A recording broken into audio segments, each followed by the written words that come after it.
Bakit daw mali ang birth date sa payout account? Tama naman noong pinil-upan niya ito. At ito po yung katanungan ni Ma'am Lani. Ito po yung nakikita kong dahilan. Maaaring dahil po sa time zone kung nasaang lugar po kayo versus time zone sa US noong eksaktong oras na nag-fill up kayo ng payout account. Halimbawa na ngayong oras kayo nag-fill up, ang birthday na nilagay ninyo ay September 1, 1985.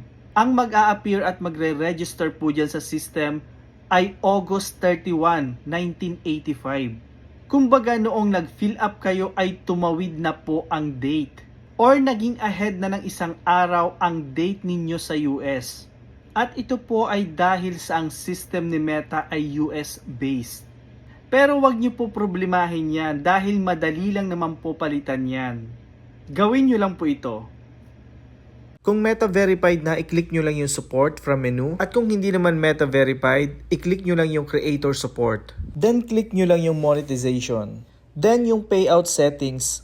At dito nyo may edit yung maling information na nailagay ninyo about payouts. Click lang natin yan. At dahil birth date ang kailangan natin palitan, click lang natin yung update. Kung mapapansin niyo sa enter your info ay hindi pwedeng i-edit ang date of birth. Ang gagawin nyo lang ay i-click yung contact payout support sa taas. Lahat ng problema ninyo regarding sa payment or payout, like sa in-stream ads, stars, subscriptions at kung ano-ano pa. At kung halimbawa na nagka-problema kayo at nagkamali kayo ng fill up sa payout account, katulad po ng birthday na iba po yung nag-register sa system, ay eto po ang solusyon sa problema ninyo at dito po kayo pwedeng mag-report. I-click lang po itong how do I update my payout account. And then click nyo po yung choose files at i-upload ang screenshots na naging problema sa payout account. And then kailangan nyo pong i-describe or i-mention ang detalye ng naging problema ng payout account nyo. And then after that, click nyo lang po yung send at antayin nyo lang po ang email or message ng Meta support. That's it. Ganun lang po kadali.